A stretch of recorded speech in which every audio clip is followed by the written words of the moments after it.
Welcome to For the Long Run, the podcast exploring the why behind what keeps runners running long, strong, and motivated. I'm your host, Jonathan Levitt. Through personal and professional connections in the running world, I have the privilege of getting to know some amazing athletes. I've always been fascinated by the psychological aspect of running, and this podcast is aimed at exploring this and much more. I hope you enjoy. This episode is brought to you by a new group coaching program that I launched with my friend Melissa, an RRCA certified coach and 12-time marathoner. Are you struggling with motivation or consistency? Not sure when to run or when to rest? What about all the options for virtual racing? We're here to help. Kicking off July 20th, our program is focused on a virtual fall race. For $37 a month, which is $149 total, you'll get giveaways, swag, and preferred pricing from some of our favorite tools and fuels, as well as monthly Zoom calls and access to a sports dietitian for all of your nutrition-related questions. You'll get a 16-week program with 2 skill levels available, leading into a race day experience with as much of a community vibe as possible in the age of COVID. Check the link in the show notes for more details. Welcome back. Today I have Allison Cleaver joining me. Allison, thanks so much for hopping on for a podcast. You're welcome. I'm excited to be here. For sure. First, who is Allison? Hi, everyone. I'm Allison Cleaver. I am from Dallas, Texas, but I've been living in Austin, Texas for the past 14 years. And I moved here because I went to the University of Texas at Austin. Hook'em Horns, yep. I ran track and cross country there. And when I graduated, I technically left UT at 2012, but I graduated in 2011. So I started my post-collegiate running career then in 2012. And I actually met my husband on the Rogue Athletic Club that was a team sponsored here in Austin from, it was sponsored by Adidas, and he was a steeplechaser. So that's how I met my husband. And then that group is no longer existing. And I now run for Rabbit. And I graduated nursing school last December and started working. I work in a pediatric hospital here in Austin now. I started that gig in February, was only on the job for a month until all of this COVID-19 happened. So it's been very interesting nursing journey to say the least. So yeah, what has that been like, especially as a new nurse? Oh my gosh. Well, we had complete normalcy the first month, your basic, intro to the floor. I'm in pediatric surgery, so I was kind of getting the ball rolling into surgeries. I had random preceptors helping me, and about a month, but right after the trials, exactly, we were getting notified. Things are changing daily here at my hospital, but one of the things that was really big was that I think it was the general surgeon was saying that we needed to stop all elective cases.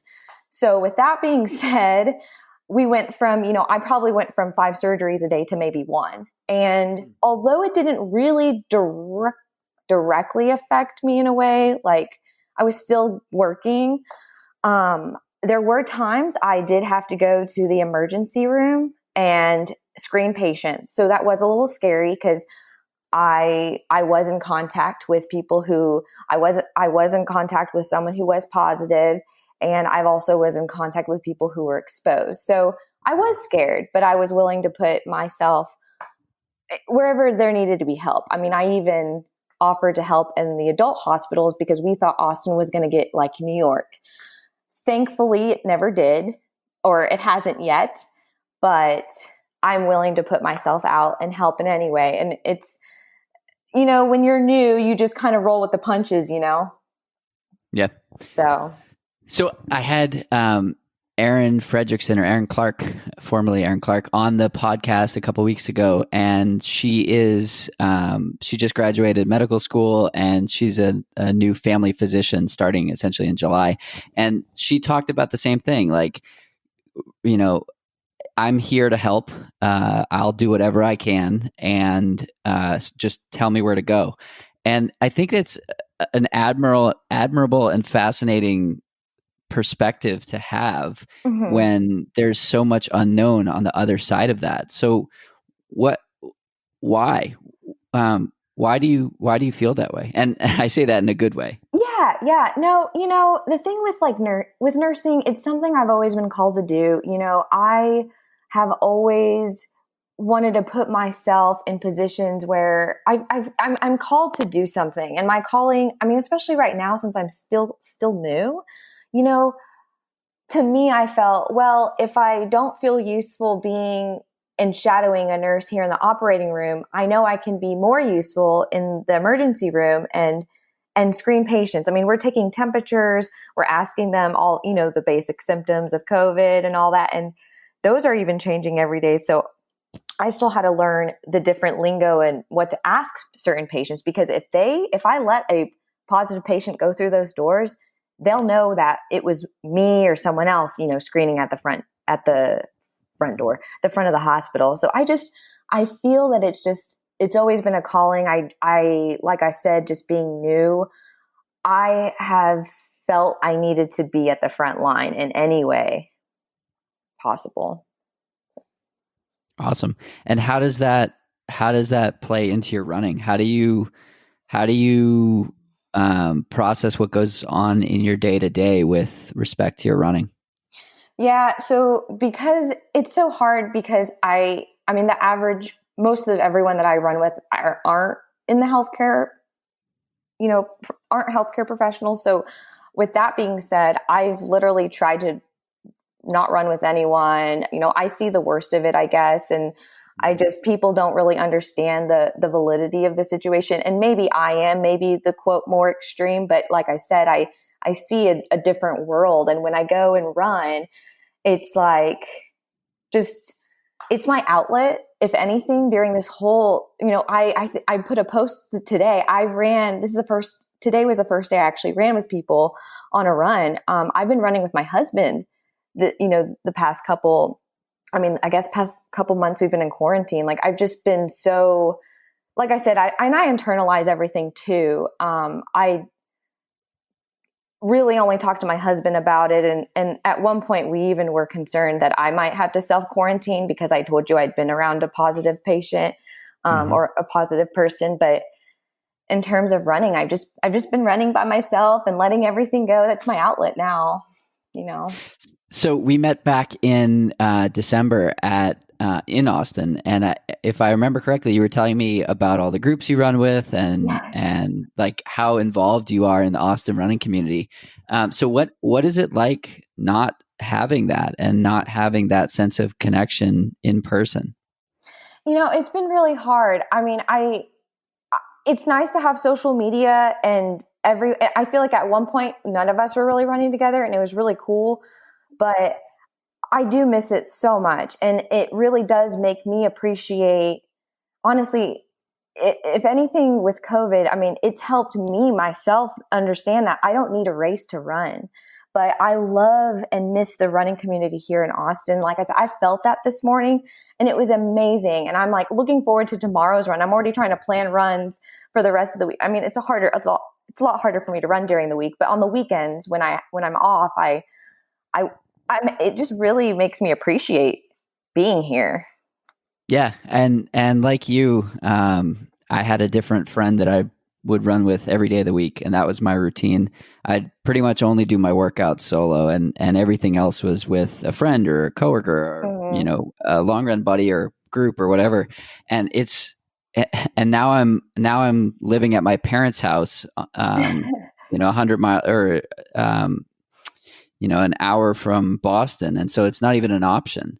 And this is what I've been doing for 2.5 months. And it's so strange to go, cold turkey and go from running with people every single day to like, I haven't run with anybody in since I guess like early March.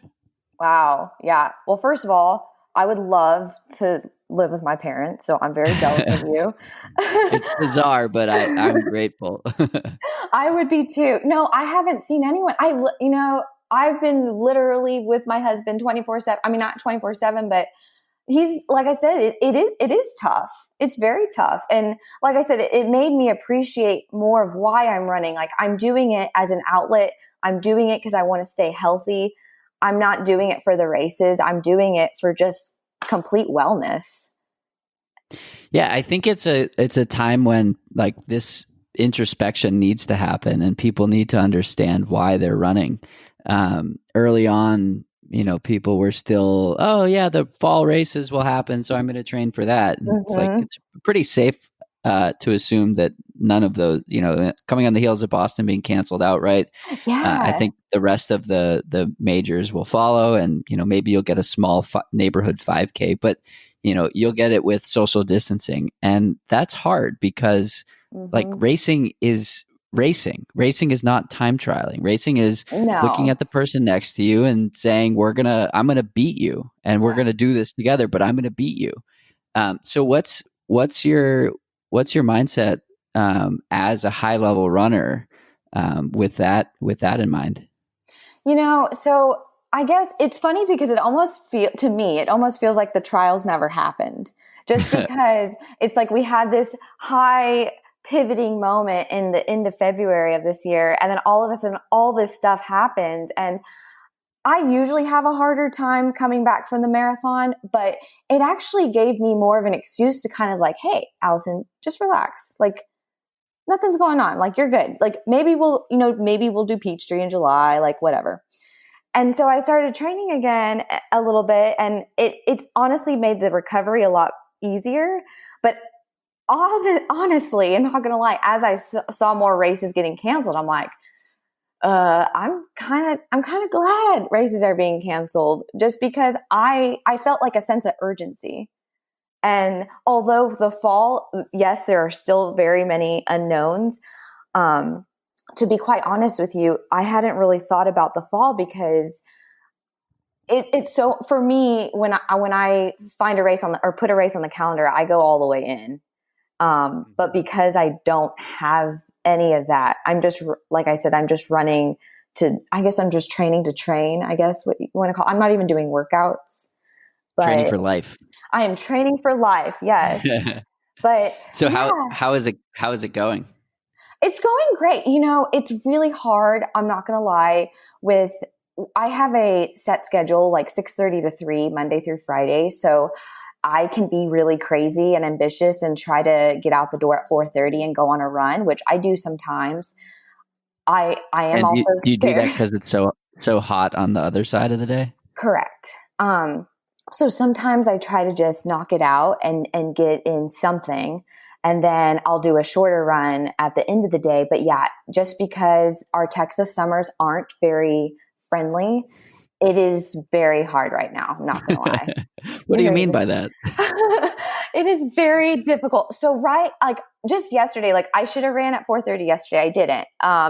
4:00 afternoon, 90 degrees, 8-mile run was the worst idea ever.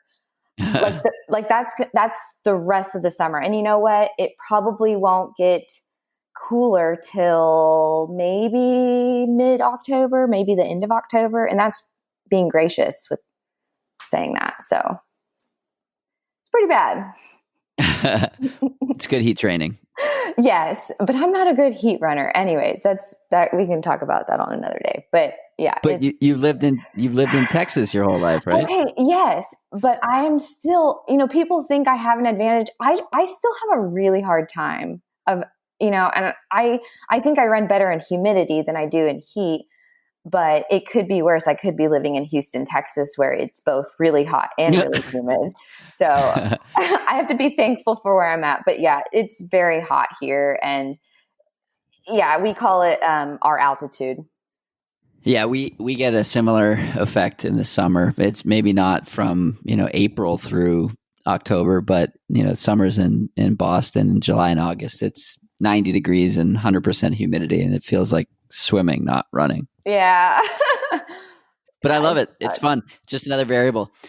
What is it about running that gives you that value, and what does that mean to you?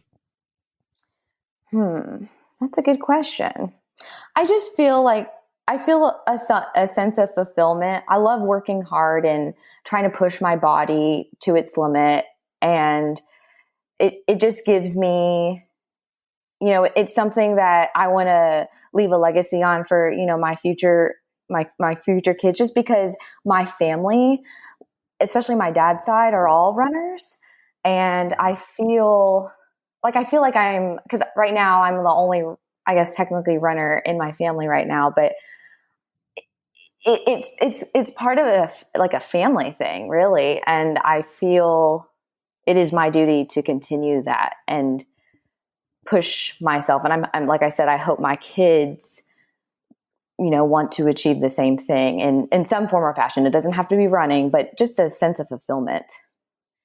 Do you remember why you went for your first run? Why I went? My dad actually took me on my first run with me. He would always do a 2-mile route around our house, and I used to bike with him. And one day he said, when you get old enough, I'll let you run with me. I'm like, okay. And I was probably maybe, I can't remember, maybe 8 or 9. And, I went the whole way, and I just remember wanting to push myself because I knew I could do it. And I felt like $1 million that day. Like I remember going on my first run, and I'm like, I think I could do this. Mm-hmm. And how did it feel? And why did you continue? How did it feel? Terrible. I remember feeling really terrible, but I remember my dad just encouraging me. And what was the second question? I'm sorry. Why did you continue, especially if it felt terrible? Because I felt just like, when you finish a run and all your endorphins are released, like it feels amazing. And even to this day, when I have a harder time getting out the door, I always try to remember, hey, whenever you finish, you're going to feel so good. Just do it. And I've continued it because I love it. I love the sport. If you fast forward, I don't know, 10 years, what are you really excited that you've been able to do? Okay, so I guess I'll be 41. I will hope to have qualified for all the Olympic trials, and I definitely want to get my marathon time down. I don't know. I've always talked to people about this. I don't know if I'll ever be satisfied with, like, are you saying like when I'm done running, like if I'll be...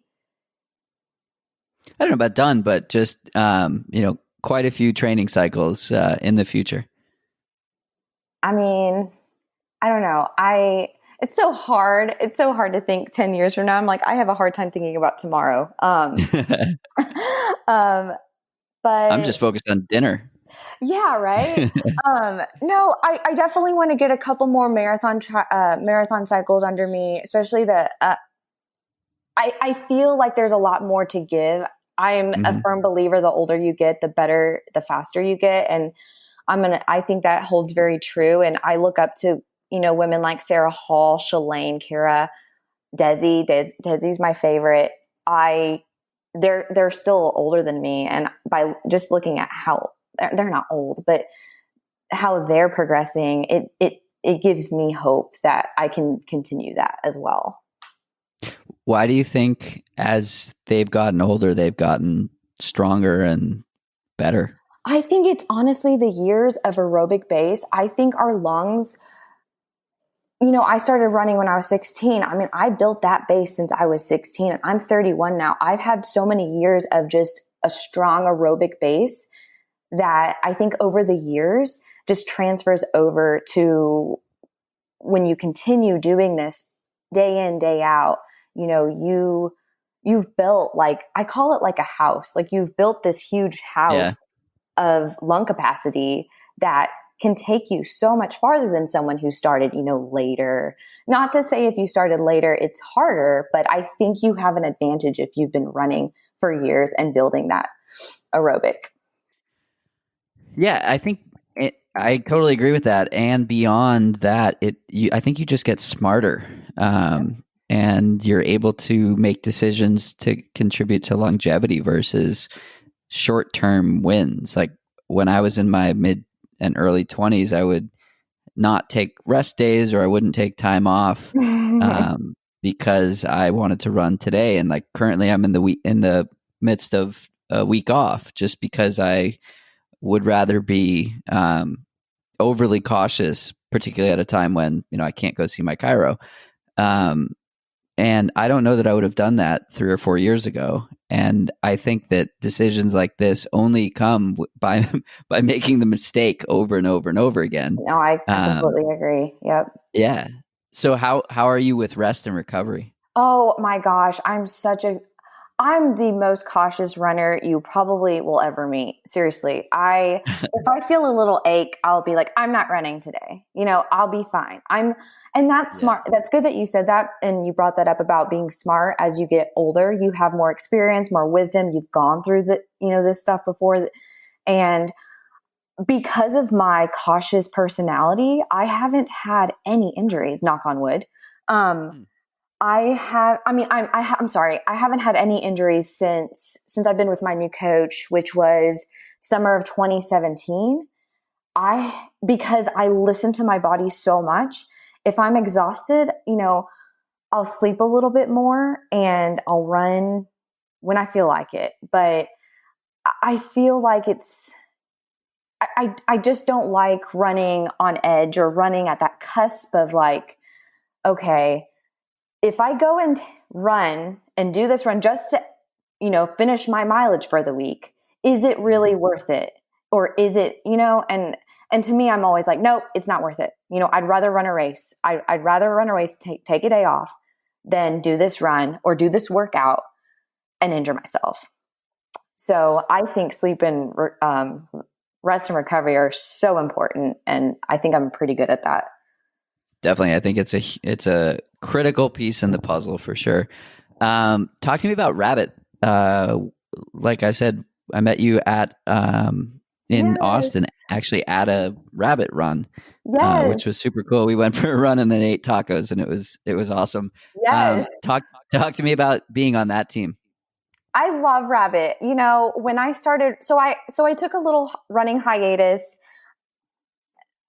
For almost a year. And when I came back to running, I felt that I needed to be a part of something. And it just so happened that Rabbit was promoting their Rabbit Elite program. And so my husband and I were like, hey, would you be interested? Like, this is a time for you to be, because I still had, times to get me into the program. So I'm very excited they took a chance on me and accepted me.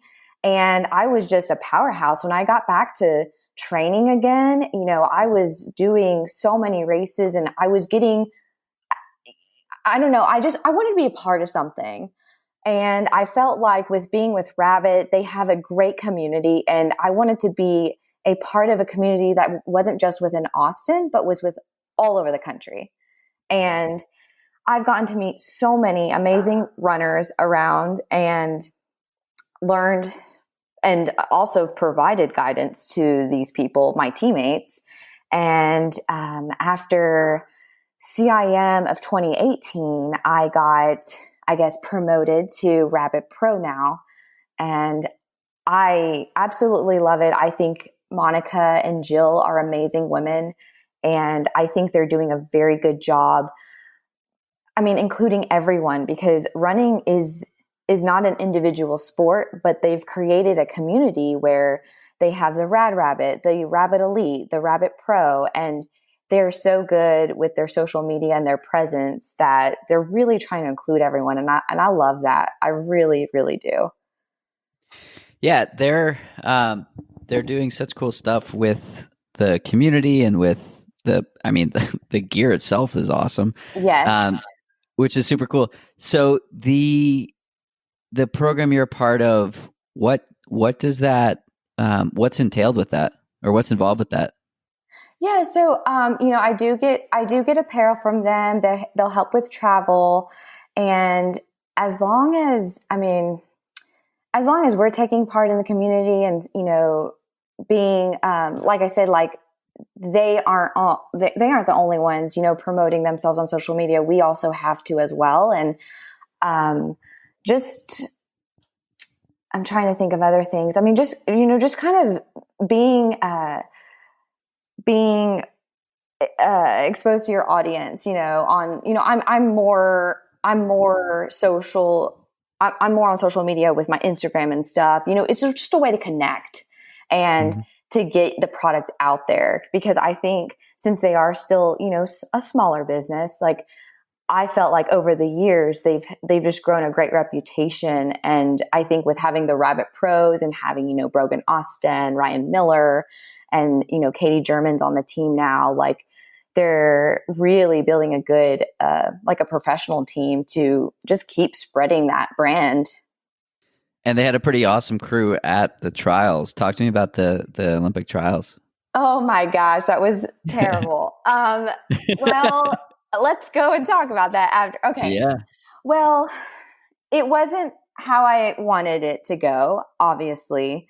But, I learned a lot from that race. Going in, I felt very, very calm and collected as much as you could before a marathon, much less the trials. I did have a little bit of illness coming in. I did not want that to interfere with my psyche, though, so I just pretended that I wasn't sick. The race was very hard. I think I'm having a hard, people keep asking me if it was harder than LA trials, and I really don't know. They're very close to my not fun race list. I felt the trials was honestly a race that determined, who was the toughest, not who was the fastest. I felt that by finishing, it was a huge win for me. I know I posted that if I had seen my husband anywhere that last 10K, I would have stepped off and would have been completely done. And I'm kind of glad I didn't see him, because I think till this day I would have regretted not finishing. So I think the hills, and I think I was definitely prepared for the hills. We get a lot of that here in Austin, but I felt that I just had a tough day. I really was struggling. There was really no excuse for my poor performance. I just felt that if I had felt a little better, I think I could have improved a little bit, but it was challenging. So how do you reconcile that? Well, I think one of the things that I have to remember and put in perspective, it is the Olympic marathon trials. It's a once in a lifetime opportunity.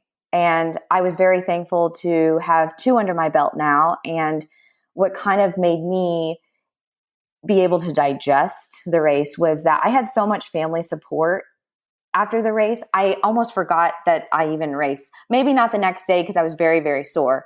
But immediately after the race, I just felt so much love. Like they made me felt like I won the race because and the crowds were amazing.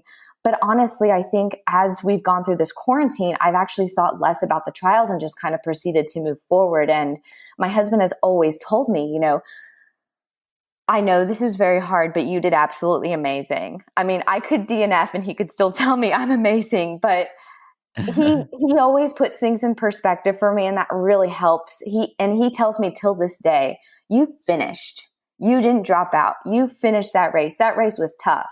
And that has helped me feel more comfortable about my performance.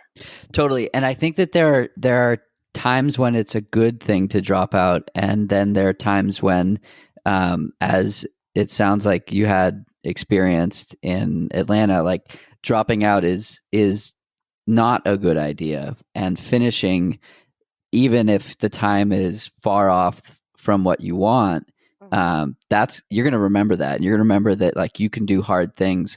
I had a similar experience at Boston 2017. I was trying to break 3. I didn't even break 4. Yeah. So I ran like a 4:03, and I was trying to run 2:59.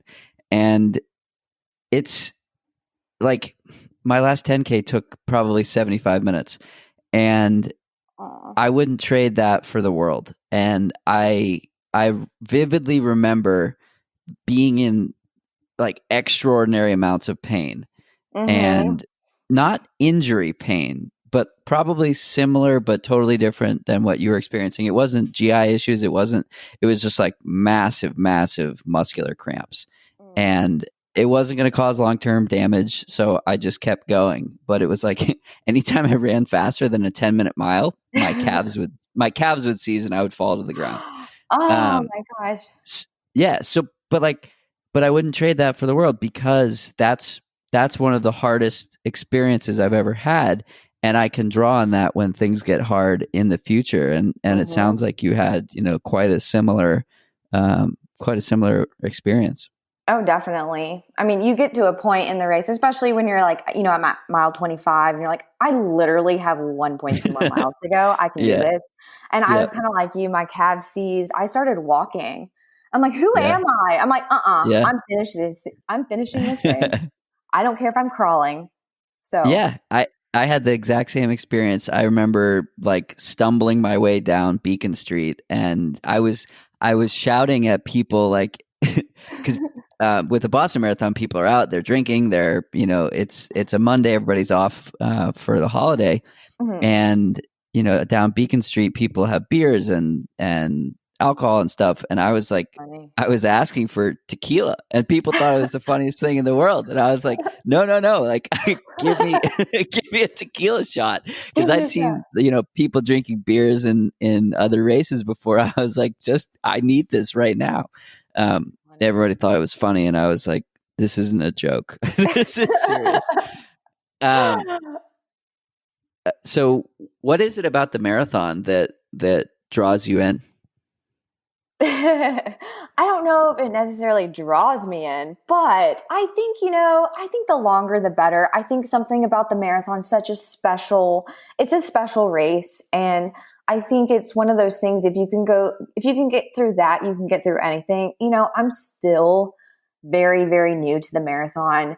My old coach was kind of hesitant to have me start the marathon at such a young age. So he kind of held off. I think I ran my first one at 27, I think. Mm-hmm. So with that being said,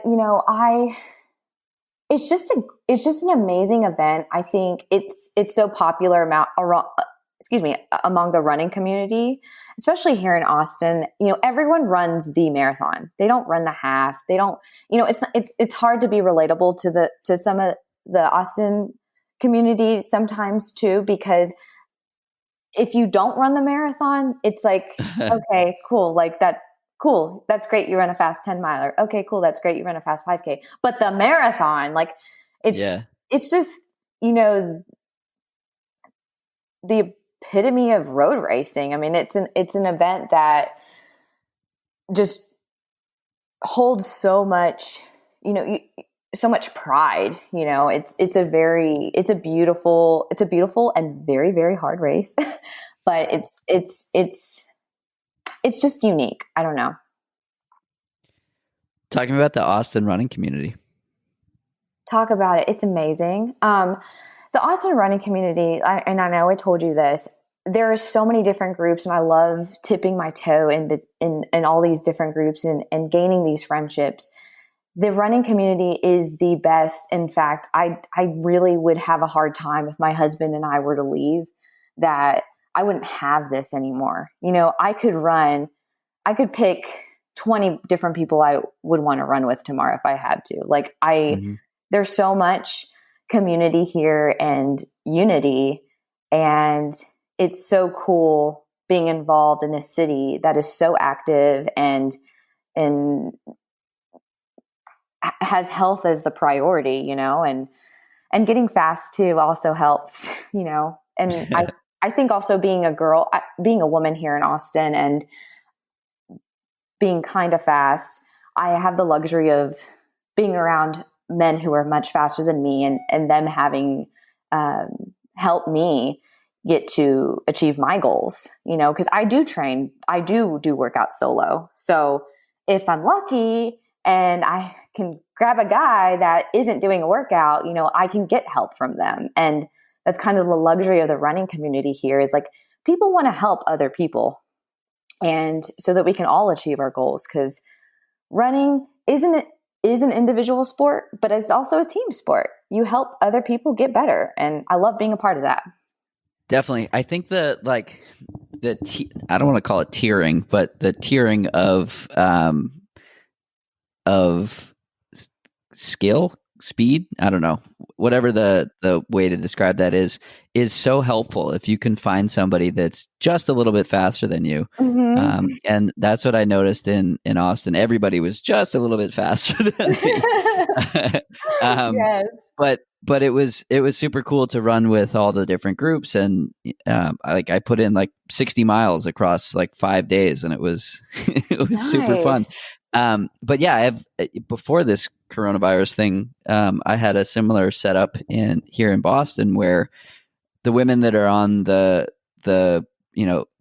edge of OTQ, like that's just a little bit faster than me, and that's a group that's awesome to run with. And in Boston, there are so many of them. Wow.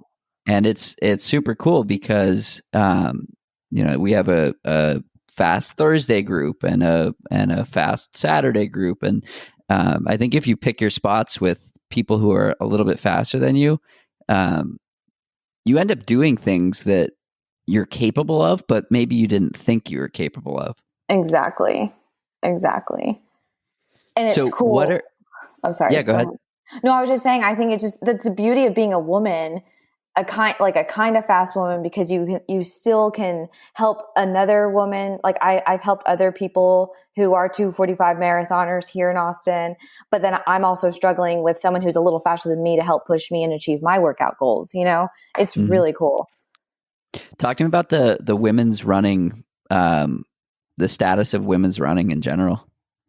Oh my gosh, it blows my mind. I mean, I think, this time's fast, but next year someone's going to break the world record. I mean, I just think women's running is just, man, we're a powerhouse. You don't mess with us. We're getting better each year. It's pretty cool. It's really cool. I don't know when people will start getting slower, to be honest. we just keep getting fast. So I'm fascinated by the difference in like aspirational trials qualifying athletes between men and women. If you look at the men's side, you could probably count the ones on their hand that tell their story of the road to OTQ. It's Peter Bromka and Tommy Pusey. I can't really think of many more than that, and they're between 217 and 220. But there are hundreds of women at 246. Mm-hmm. And why do you think that is? Because we're badass? No, I don't know. Well, that is true. I really don't know. That's a really good question. I just think I really don't know if I can answer that. I don't know why there's so many at that tier. Why? I mean, I really don't know. So I'm going to have Peter on the podcast again. I had him before Boston 2019, and I think we're going to have a spirited discussion at some point next month, and I can't wait to hear his answer on that one. Oh my gosh, I would love to hear that. Yeah, that's a really good question. We will see. What are some things you wish you knew when you started running that you know now? Kind of like what you said earlier. I wish I had, when I first started running, I wish I had known what a stress fracture felt when I had it, because I actually ran through a stress fracture to the point where I couldn't walk anymore. And I wish I had told myself back then, hey, why did you do that workout? Why did you do this? I got to the point of injury where I couldn't walk. And that's when I knew, I guess I can't run either. So I wish I had told myself those things. I also wish that I told myself to stay patient, because kind of, like I said, I kind of started late running. at 16. And I felt that I had lost so much time with all the girls coming into UT that had been running since freshman year. And because I didn't have that, I felt the urgency to put in high mileage, do all the little things. And that just resulted to injury. So I felt that I would have told myself to just, hey, chill out. You're fine. Your time will come.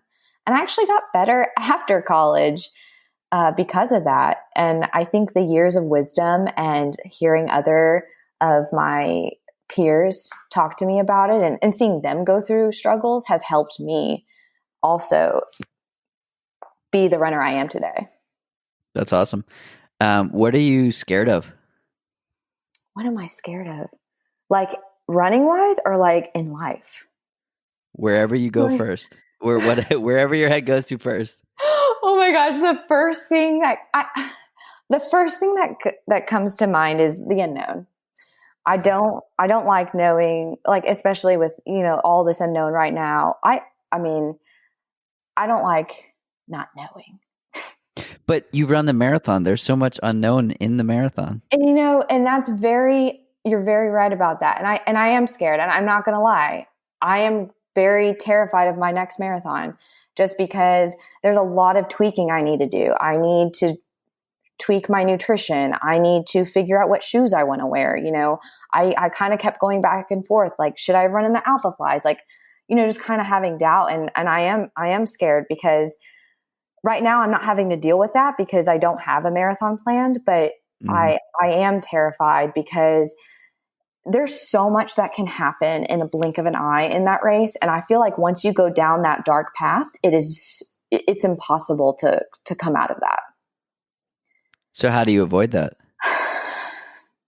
I think honestly, the only thing that you can really do is just mimic. Like, I think for me, what I'm going to try to do is every long run, try to mimic or try to do something I would try to similarly do to the marathon or race day, and try to simulate as best as I can. And I want to say that I did a lot of that for the trials, but like I said, there's still some nutrition thing I need to work on. I mean, maybe it's a bad breakfast. I don't know, but I think just trying my hardest to practice that is the best answer. That's awesome. What do you wish people knew about you? What do I wish people knew about me? Sometimes people will say, like, I'm a lefty, or I have 9 fingers. Actually, nobody said that, but I'm waiting for that one. Or like for the fear one, people have said snakes. So it's as deep or as surface level as you like. And what was the question again? Because now I'm thinking about snakes. The question was, what do you wish people knew about you? Honestly, I think what I wish people knew is kind of what I go through on a daily basis right now, just because with all this COVID, and I'm not trying to have people show sympathy for me by any means. That's not what I'm implying.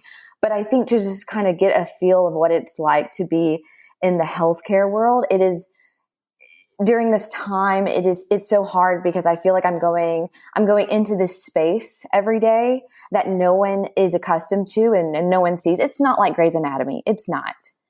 But what about Scrubs? I haven't seen Scrubs, so I'm not really sure. But what is it like?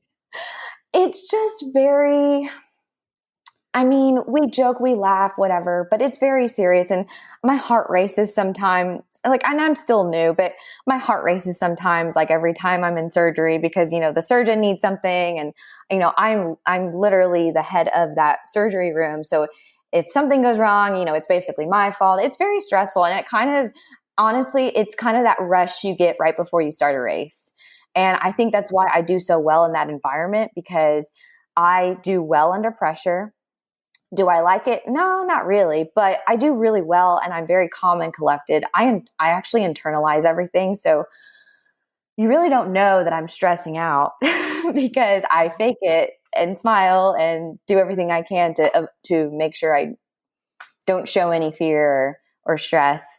But I think Is that how you look on a start line too?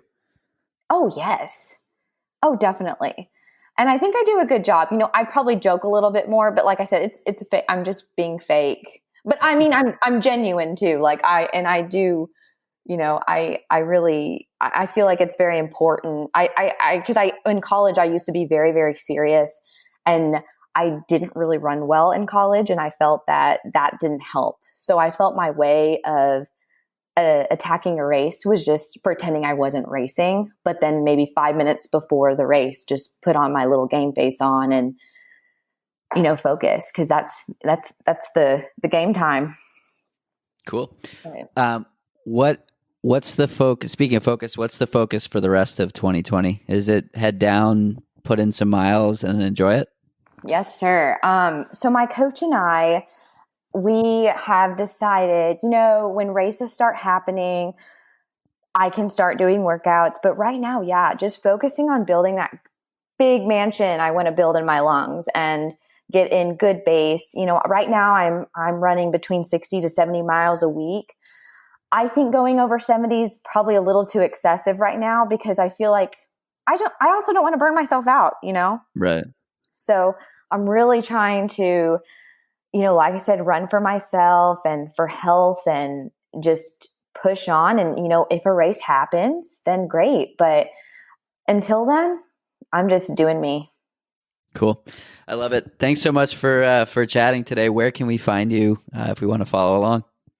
At a mini Cleaver is my Instagram handle. And it's the same one for Twitter as well.